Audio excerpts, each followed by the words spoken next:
mengucap syukur pagi hari ini Tuhan. Kami berterima kasih Engkau sangat baik di dalam kehidupan kami.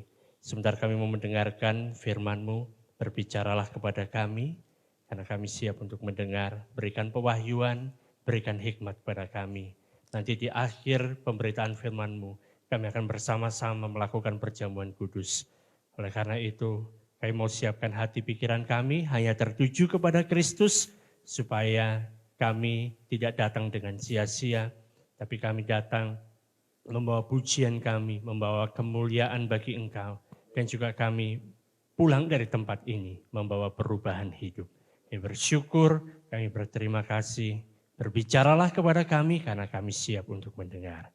Di dalam nama Tuhan Yesus Kristus, kita semua yang percaya katakan? Amin. Shalom saudara.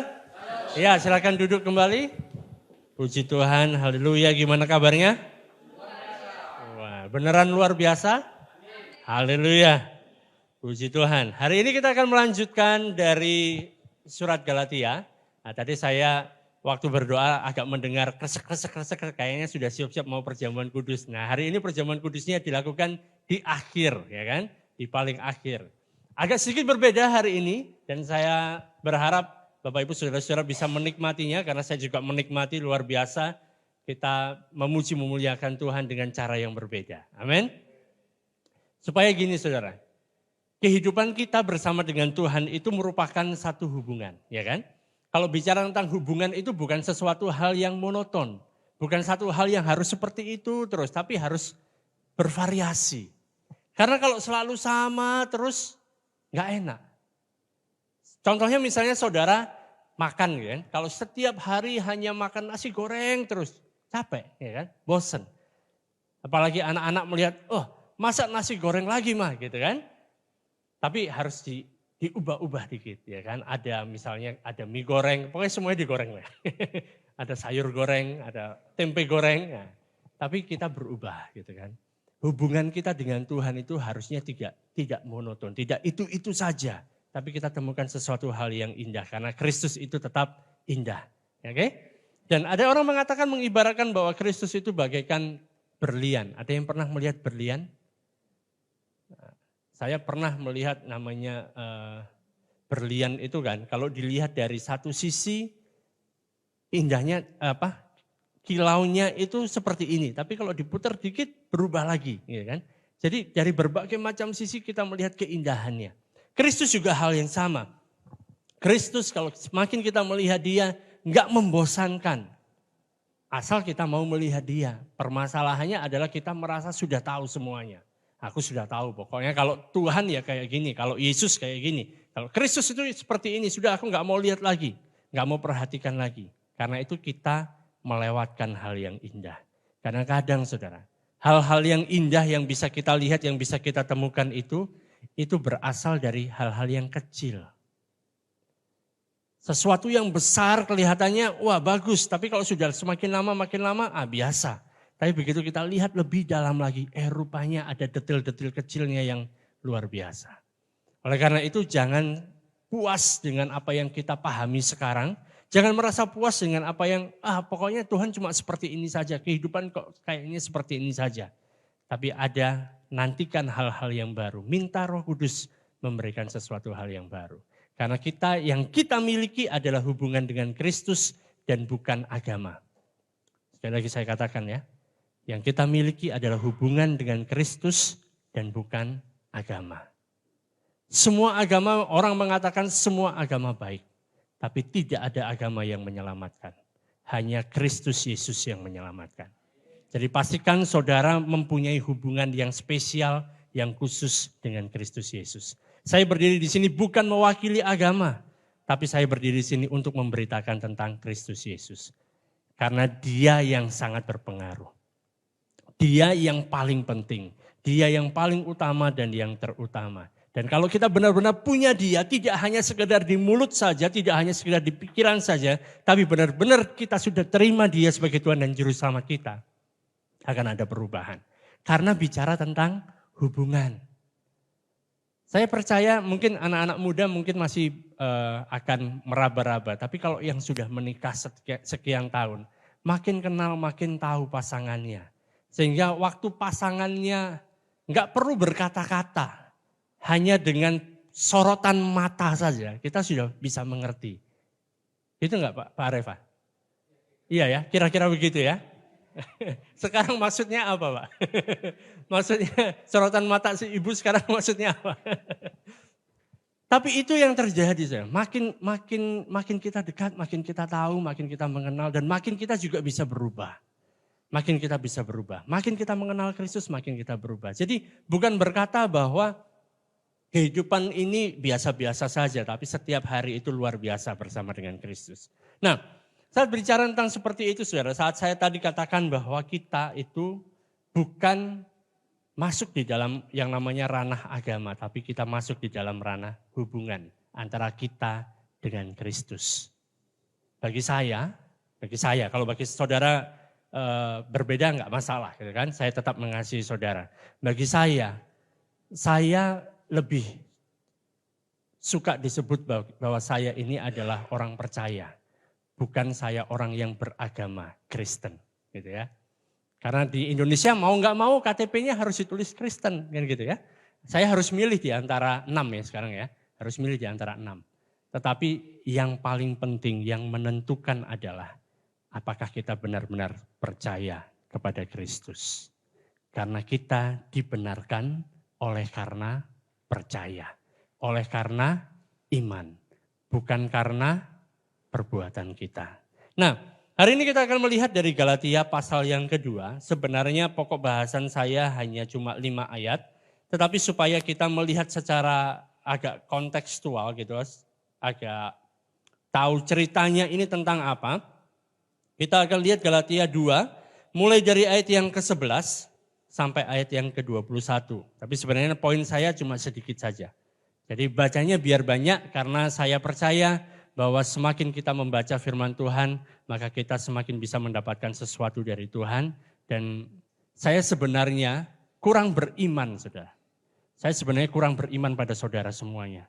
Karena bagi saya kelihatannya kan, kalau melihat wajah-wajahnya kayak gini nih, kayaknya di rumah nggak pernah baca Alkitab. Jadi saya paksa hari ini kita baca Alkitab. Ya kan? Mungkin orang-orang tertentu saja yang kelihatan aura pembaca Alkitab, tapi yang lainnya saya nggak yakin. Gitu kan?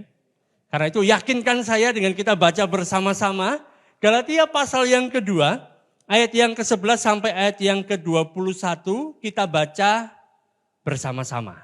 Oke ya, nggak usah cepat-cepat, kita resapi. 1, 2, 3. Tetapi waktu Kefas datang ke Antiokhia, aku berterang-terang menentangnya sebab ia salah. Karena sebelum beberapa orang dari kalangan Yakobus datang, ia makan sehidangan dengan saudara-saudara yang tidak bersunat. Tetapi setelah mereka datang, ia mengundurkan diri dan menjauhi mereka karena takut akan saudara-saudara yang bersunat. Dan orang-orang Yahudi yang lain pun turut berlaku munafik dengan dia. Sehingga Barnabas sendiri turut terseret oleh kemunafikan mereka. Tetapi waktu kulihat bahwa kelakuan mereka itu tidak sesuai dengan kebenaran Injil, aku berkata kepada Kefas di hadapan mereka semua, jika engkau seorang Yahudi, hidup secara kafir dan bukan secara Yahudi, bagaimanakah engkau dapat memaksa saudara-saudara yang tidak bersunat untuk hidup secara Yahudi? Menurut kelahiran, kami adalah orang Yahudi dan bukan orang berdosa dari bangsa-bangsa lain. Kamu tahu bahwa tidak seorang pun yang dibenarkan oleh karena melakukan hukum Taurat, tetapi hanya oleh karena iman dalam Kristus Yesus. Sebab itu kami pun telah percaya kepada Kristus Yesus supaya kami dibenarkan oleh karena iman dalam Kristus dan bukan oleh karena melakukan hukum Taurat. Sebab tidak ada seorang pun yang dibenarkan oleh karena melakukan hukum Taurat. Tetapi jika kami sendiri, sementara kami berusaha untuk dibenarkan dalam Kristus, ternyata adalah orang-orang berdosa, apakah hal itu berarti bahwa Kristus adalah pelayan dosa? Sekali-kali tidak. Karena jikalau aku membangun kembali apa yang telah kurombak, aku menyatakan diriku sebagai pelanggar hukum Taurat. Sebab aku telah mati oleh hukum Taurat, untuk hukum Taurat, supaya aku hidup untuk Allah. Aku telah disalibkan dengan Kristus Namun aku hidup, tetapi bukan lagi aku sendiri yang hidup, melainkan Kristus yang hidup di dalam aku. Dan hidupku yang kuhidupi sekarang di dalam daging adalah hidup oleh iman dalam Anak Allah yang telah mengasihi aku dan menyerahkan dirinya untuk aku. Aku tidak menolak kasih karunia Allah, sebab sekiranya ada kebenaran oleh hukum Taurat, maka sia-sialah kematian Kristus. Nah, haleluya. Saya temukan di awal waktu kita membaca rame, tapi di tengah-tengah berkurang, ya kan? Kemudian ada yang ngegas lagi, rame lagi. Jadi saudara, saya minta maaf kalau misalnya saya tadi menyinggung saudara, mengatakan saudara jarang baca Alkitab gitu kan. Tapi kalau memang saudara merasa tersinggung berarti memang benar gitu kan. Kalau tidak tersinggung, puji Tuhan gitu kan, puji Tuhan. Rupanya saya salah dan puji Tuhan, Tuhan sudah mengampuni saya dan mengampuni saudara semua. Saudara baca Alkitab itu kan, kalau saudara nggak baca Alkitab itu nggak berdosa, saudara. Nggak berdosa. Saudara tidak merenungkan firman Tuhan itu tidak berdosa. Tapi harusnya itu akan membuat saudara menjadi lapar. Karena firman Tuhan adalah makanan kita. Tuhan Yesus mengatakan bahwa manusia hidup bukan dari roti saja. Tetapi dari, jangan ngomong kue tiaw ya. Tapi dari setiap firman yang keluar dari mulut Allah. Bayangkan saudara, kalau saudara hanya membaca Alkitab, mendengarkan firman Tuhan, merenungkan firman Tuhan hanya pada hari Minggu saja. Cuman waktunya berapa menit saja. Ya, 1 jam. Mungkin maksimal lah, kita rata-rata 1 jam dalam 1 minggu. Betul ya? 1 tahun ada 52 jam. 52 minggu, ya kan? Berarti jadi 52 jam. 52 jam itu berapa hari? 2 hari sekian gitu ya. 4 hari sekian ya. Saya sudah nggak pinter hitung-hitungan, nanti saudara hitung sendiri kan. 52 dibagi 24, 2 hari lebih ya. 2 hari lebih saudara. Bayangkan, saudara makan 1 kali ya kan, untuk hidup selama 1 minggu. Kuat enggak? Mungkin ada yang kuat. Mungkin Pak Yoel yang bilang, wah saya kuat Pak. Saya tiap hari puasa Pak. Dari jam 8 malam sampai jam 8 pagi. Tiap hari puasa. Karena tidur, ya kan? Gak ada yang kuat, saudara. Kita makan paling tidak sehari 3 kali. Ada yang 2 kali, ada yang 1 kali. Yang penting tiap hari makan. Kalau nggak makan, repot nanti.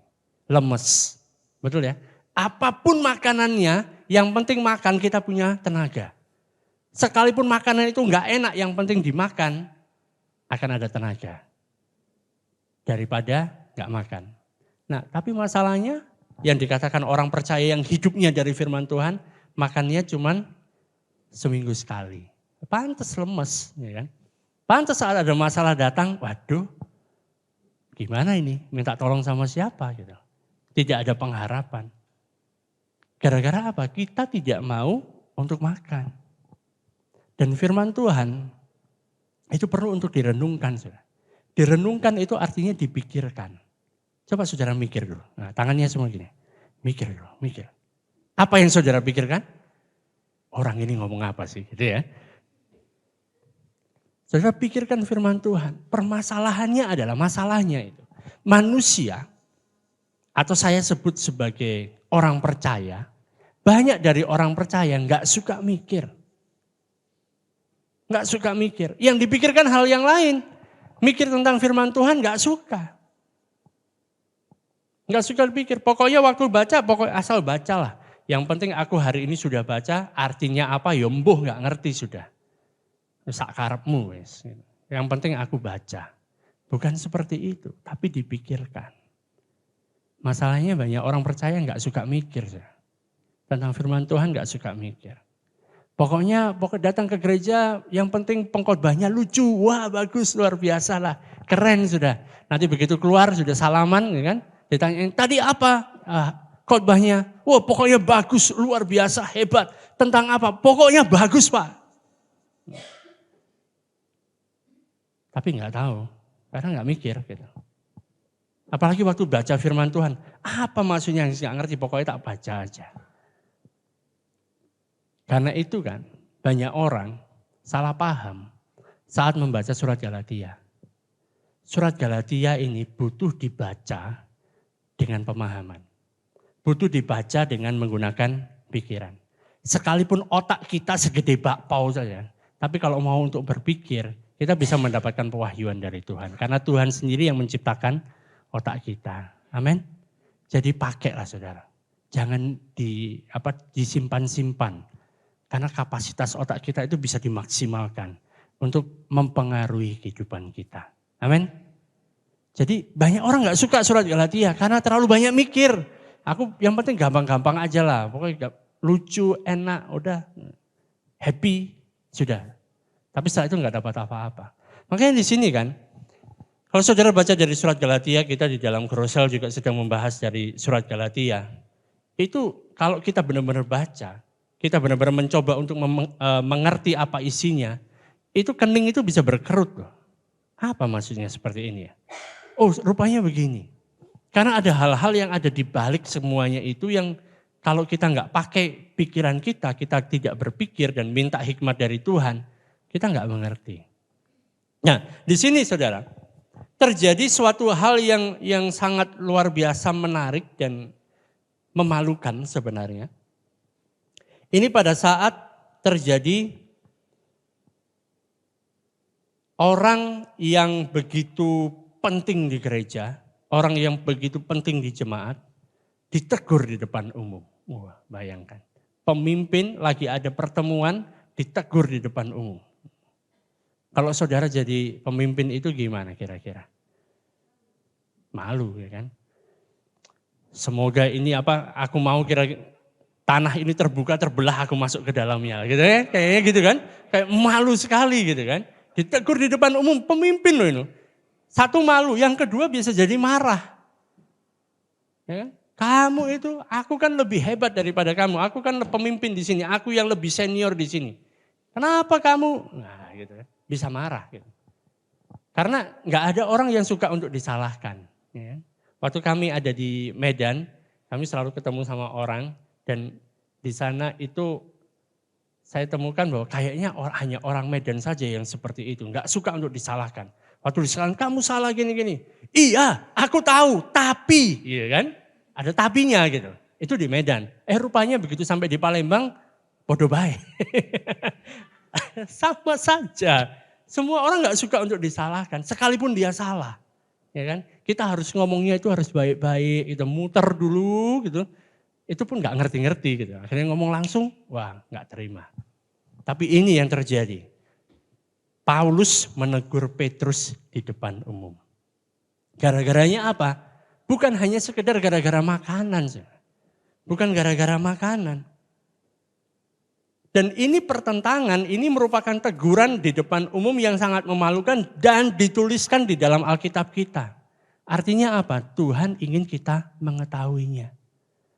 Tuhan ingin kita tahu bahwa saat ada hal-hal yang berkaitan tentang kebenaran, kebenaran itu menjadi hal yang lebih utama dibandingkan kesatuan. Kadang orang-orang merasa berpikir kan, aku nggak boleh ngomong lah, biarkan aja lah. Memang kayak gini ya, kita harus maklum dia seperti ini, seperti itu dan lain sebagainya. Supaya apa? Tidak terjadi perpecahan. Tapi saat berkaitan tentang kebenaran, kesatuan itu nomor belakang. Kebenaran itu nomor satu.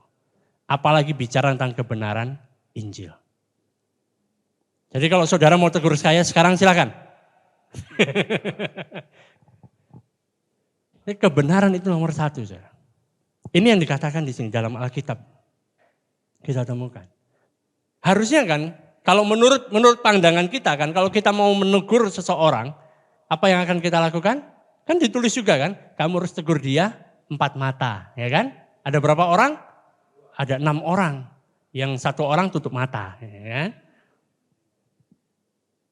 Tegur 4 mata. Ya kan? Tegur 4 mata. Kalau dia nggak bisa, baru kita bawa. Ya kan, ke lingkaran yang lebih besar. Sampai kemudian dihadapkan jemaat. Betul ya? Yang dilakukan Paulus apa? Langsung di depan. Kenapa?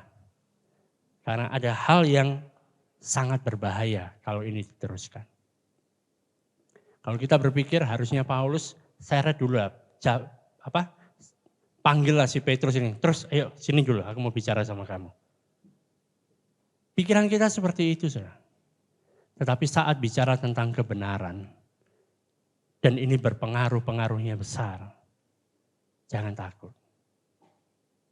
Saat berbicara tentang keaslian Injil, saat bicara tentang kemurnian Injil, jangan takut. Sampaikan. Ini yang dikatakan oleh Rasul Paulus di sini. Kebenaran itu jauh lebih penting daripada kesatuan. Karena kalau kebenaran itu sudah disampaikan, benar-benar disampaikan dan orang itu juga mengerti tentang kebenaran, kesatuan itu akan ada lagi. Tapi justru saat kita hanya mementingkan kesatuan dan tidak berjalan, tidak berdiri di dalam kebenaran, cepat atau lambat kesatuan ini pasti akan hancur juga. Kita harus berdiri pada dasar yang benar, dasar yang sama. Kelihatannya sepele masalahnya. Awalnya kan sebelum ada orang-orang dari Yerusalem datang, si Petrus ini makan bareng-bareng dari orang bangsa-bangsa lain. Udah duduk satu meja. Ngomong, ngobrol, makan bareng-bareng sama mereka. Tapi begitu orang-orang dari Yerusalem datang, dia memisahkan diri. Gak mau lagi sama orang bangsa-bangsa lain. Kelihatannya sepele, saudara. Tapi kenapa si Petrus melakukan ini? Alasannya adalah karena dia adalah orang Yahudi. Alasannya itu. Orang Yahudi itu kalau mau makan hati-hati. Kalau misalnya nanti ada orang Yahudi yang datang ke rumah saudara, ya kan? Saya yakin kalau datang ke rumahnya Pak Yoel nggak mau makan di sana. Karena di sana munculnya B2 terus di sana ya. Pasti nggak akan mau makan. Gitu. Orang Yahudi nggak akan mau makan seperti itu. Bahkan karena Petrus ini karena dibesarkan sebagai orang Yahudi, dia mengatakan bahwa makanan-makanan yang seperti ini tuh haram, gak boleh disentuh, gak boleh dimakan. Bahkan Tuhan pun harus kasih tahu secara langsung kepada si Petrus dengan memberikan penglihatan kepada dia. Orang Yahudi itu melihat orang dari bangsa-bangsa lain seperti saudara dan saya ini adalah orang-orang berdosa. Mereka melihat kita sebagai orang berdosa. Petrus juga melihat orang dari bangsa-bangsa lain sebagai orang berdosa. Karena itu untuk membuat si Petrus ini bertobat, Yesus sendiri bicara sama Petrus. Nah, baca nanti di Kisah Rasul. Apa ceritanya saya nggak akan ceritakan pada saudara. Supaya saudara baca, ya kan? Amin? Ada yang mau baca? Oh, saya sudah tahu, Pak. Yang sudah tahu angkat tangan. Wah, berarti yang lainnya silakan dibaca ya. Pertanyaannya, sekali lagi, kenapa Paulus melakukan ini di depan umum? Kenapa ditegurnya di depan umum? Kenapa enggak di belakang saja? Gitu. Karena di situ Injil yang dipertaruhkan. Saat itu Injil yang dipertaruhkan. Ini terjadi di kota apa, saudara? Di kota Antiokhia. Di Antiokhia sejarahnya adalah pertama kali orang yang percaya kepada Yesus disebut sebagai orang Kristen itu di Antiokhia. Sebelumnya nama Kristen belum ada. Sebelumnya yang ada adalah jalan Tuhan. People of the way, orang-orang di jalan. Jalan Tuhan. Sebelumnya itu orang yang percaya Yesus disebut jalan Tuhan. Waktu Saulus mau pergi ke Damsyik naik kuda itu kan. Dia mau menangkapi orang-orang apa? Bukan orang Kristen. Orang-orang pengikut jalan Tuhan. Tapi karena begitu Injil ini tersebar luas sampai orang-orang yang bukan orang Yahudi pun menjadi percaya. Dan jumlah mereka sangat banyak dan terjadi di kota Antiokhia. Pertama kali mereka disebut Kristen di sana. Gara-gara apa? Orang dari bangsa-bangsa lain jadi percaya juga. Jumlah mereka banyak. Jadi pertama kali disebut Kristen itu ada di Antiokhia. Dan permasalahan ini, si Petrus ini terjadi juga di Antiokhia. Jadi di tempat di mana munculnya kekristenan ini bisa menjadi tempat di mana kekristenan itu hancur. Makanya Paulus nggak ambil pusing lagi. Dia tegur Petrus di depan umum.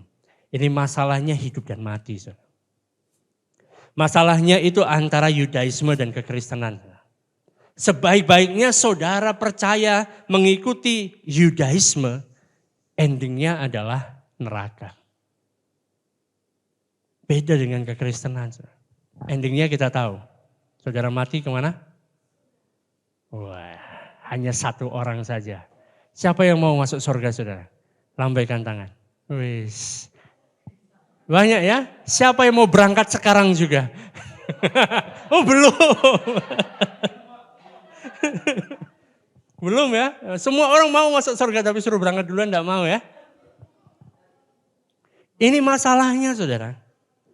Ada seseorang yang bisa melakukan 10 perintah Allah bahkan 613 peraturan dalam hukum Taurat dengan sempurna.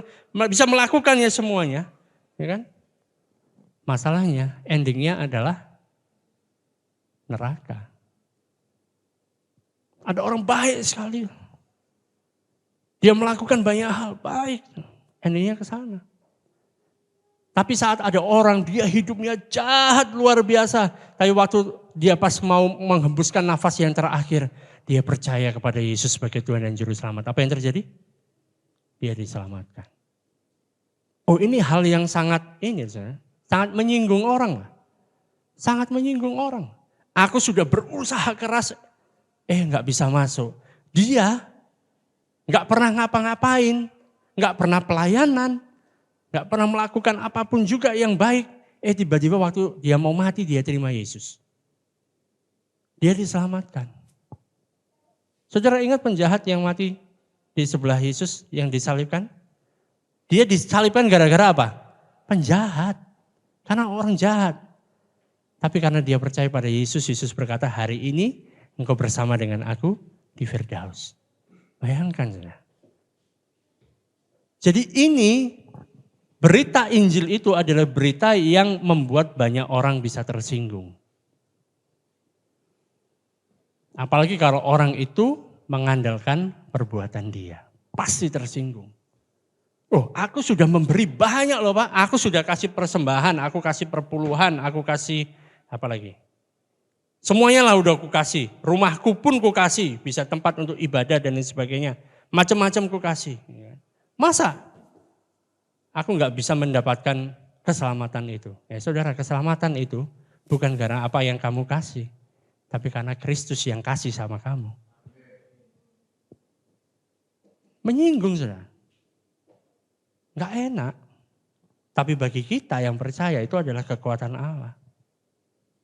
Dan yang dikatakan Petrus itu kan, mulai di pasal yang kedua ini, mulai dari ayat yang ke-21 sampai akhir itu sebenarnya yang dikatakan Paulus kepada Petrus. Jadi bukan hanya di ayat yang berapa itu? Ayat ke-11 ya? 14. Bukan hanya di ayat 14 saja. Tapi semuanya sampai bawah itu yang dikatakan oleh Paulus kepada Petrus. Di ayat yang ke-14 kan, Paulus bilang tentang kamu. Jika engkau atau kamu seorang Yahudi, hidup secara kafir dan bukan secara Yahudi. Bagaimana engkau dapat memaksa orang-orang yang tidak bersunat untuk hidup secara Yahudi? Kamu sendiri, hidupmu itu enggak seperti orang Yahudi. Tapi kamu paksa orang lain untuk hidup seperti orang Yahudi. Saudara pernah nemu orang yang seperti ini? Wah ada yang satu orang yang pernah. Yang lainnya enggak pernah ya? Nah, semoga saudara temukan nanti ya, ketemu. Dia sendiri nggak bisa untuk melakukan tapi maksa orang untuk melakukannya. Wah. Ini kayak si Petrus ini. Dia katakan jika kamu sendiri nggak bisa, kenapa kamu harus? Hidupmu itu sudah kayak orang-orang dari bangsa-bangsa lain. Tapi sekarang kenapa kamu paksa orang bangsa-bangsa lain harus hidup seperti orang Yahudi. Bahkan kamu sendiri sebagai orang Yahudi tidak bisa melakukannya. Dia bilang kamu. Setelah itu Paulus mengganti kata kamu atau engkau dengan kita atau kami. Itu bicara tentang Paulus juga termasuk di dalamnya. Ayat yang ke-15. Menurut kelahiran kami adalah orang Yahudi dan bukan orang berdosa dari bangsa-bangsa lain. Kita sudah tahu bagaimana arogannya orang Yahudi. Orang Yahudi melihat dirinya adalah orang yang tidak berdosa. Tidak seperti orang dari bangsa-bangsa lain. Orang bangsa-bangsa lain itu semuanya adalah orang berdosa. Menurut pandangan orang Yahudi. Kami yang paling benar. Kenapa? Karena Allah, Yahweh, Elohim bicara kepada kami. Semua nabi orang Yahudi. Keren enggak? Saudara pasti juga merasa bangga kalau misalnya Allah itu bicara memberikan hukumnya itu hanya kepada suku saudara sendiri. Bangga, kita ini adalah umat pilihan. Enggak ngomong sama orang sana, ngomongnya sama kami. Kami orang pilihan. Kami orang pilihan. Enggak seperti orang-orang berdosa. Bayangkan saja. Itu pandangan orang Yahudi terhadap bangsa-bangsa lain. Sebagai orang berdosa. Kalau saudara ketemu sama mereka, saudara dianggap orang berdosa. Karena bangsa-bangsa lain. Tapi kan, ayat 16 dikatakan, kamu tahu bahwa tidak seorang pun yang dibenarkan oleh karena melakukan hukum Taurat. Tetapi hanya oleh karena iman dalam Kristus Yesus. Sebab itu kami pun telah percaya kepada Kristus Yesus supaya kami dibenarkan oleh karena iman dalam Kristus dan bukan oleh karena melakukan hukum Taurat. Sebab tidak ada seorang pun yang dibenarkan karena melakukan hukum Taurat. Jadi Paulus kasih tahu sama Petrus, terus kamu tahu kan terus bahwa enggak seorang pun bisa dibenarkan oleh karena melakukan hukum Taurat. Karena itu kita, kamu sama aku, ini pura-puranya saya ini Paulus kan, kamu terus sama aku, kita itu sama-sama dibenarkan di hadapan Allah karena apa? Karena percaya pada Kristus. Kita ini bangsa pilihan nih, orang Yahudi ini yang punya hukum Taurat ini, nggak bisa dibenarkan di hadapan Allah gara-gara melakukan hukum Taurat. Kita harus terima Yesus. Kita harus percaya kepada Kristus. Ya kan? Jadi bukan karena melakukan hukum Taurat. Terus kenapa sekarang kamu mau paksa mereka melakukan hukum Taurat? Apa orang ini kon gitu. Paham saudara ya? Ini yang disampaikan oleh Rasul Paulus. Kita pun bangsa pilihan yang bukan seperti orang berdosa. Kita kalau mau dibenarkan di hadapan Tuhan, itu harus percaya kepada Yesus. Kita dibenarkan oleh karena iman, bukan karena melakukan hukum Taurat. Tapi jika kami sendiri sementara kami berusaha untuk dibenarkan dalam Kristus ternyata adalah orang-orang berdosa, apakah hal itu berarti bahwa Kristus adalah pelayan dosa? Sekali-kali tidak. Jadi si Petrus ini, kenapa dia melakukan hal itu? Awalnya makan bareng-bareng, ya kan? Awalnya makan bareng-bareng, tapi kemudian waktu orang dari Yerusalem datang, dia memisahkan diri. Gara-gara dia memisahkan diri, orang-orang yang lainnya, Yahudi lainnya juga ikut memisahkan diri. Termasuk Rasul Barabas. Bayangkan, sampai ngikuti Petrus. Begitu dahsyatnya auranya si Petrus ini. Membawa orang bisa ngikuti dia. Sebenarnya bukan karena Petrus itu takut sama mereka. Bukan karena Petrus itu nanti dibilang, oh lihat itu si Petrus itu dia jelek gini. Tahu kenapa maksudnya dia? Saudara tahu? Karena Petrus itu berusaha menjaga kredibilitasnya Yesus.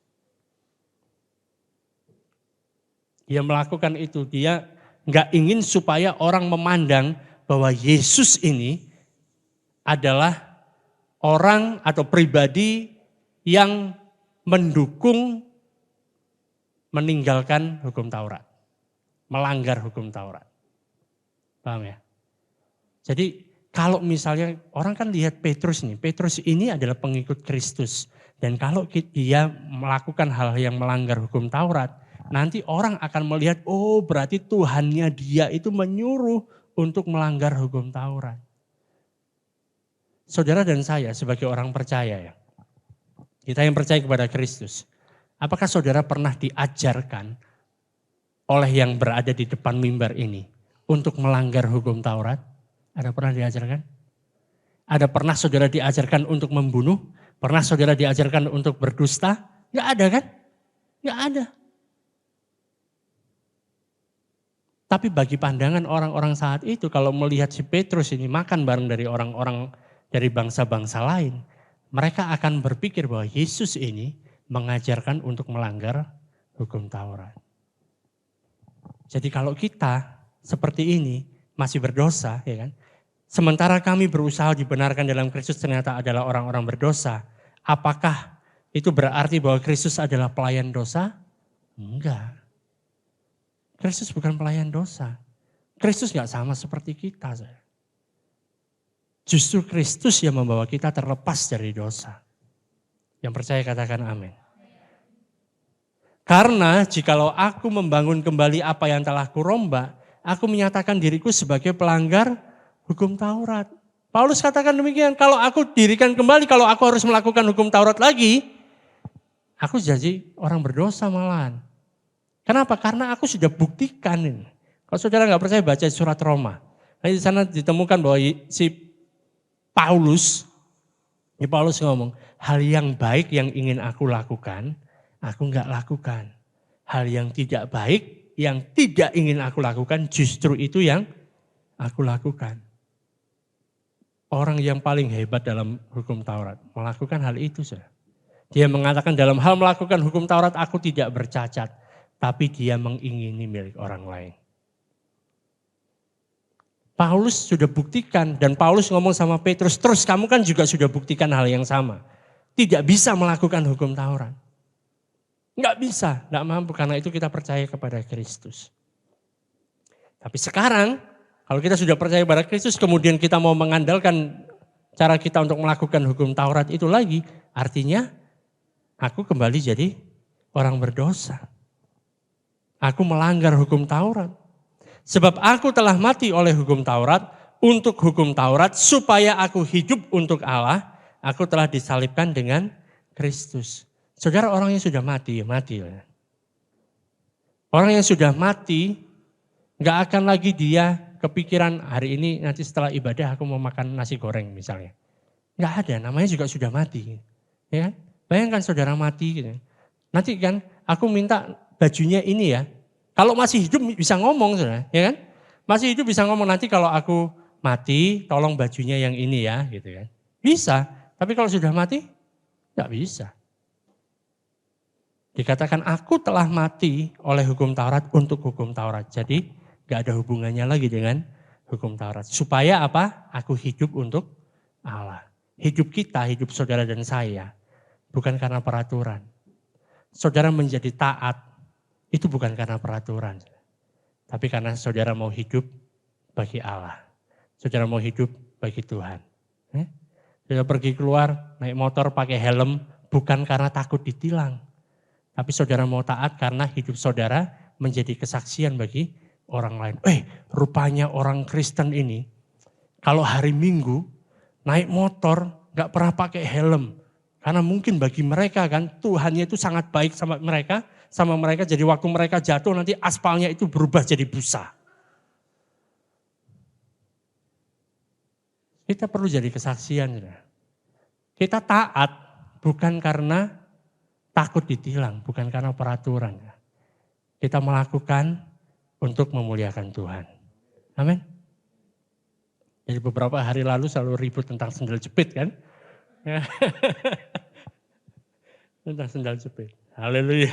Saudara bisa apakanlah sendal jepit itulah ya. Tapi dikatakan namun aku hidup. Katakan namun aku hidup. Tetapi bukan lagi aku sendiri yang hidup. Melainkan Kristus yang hidup di dalam aku.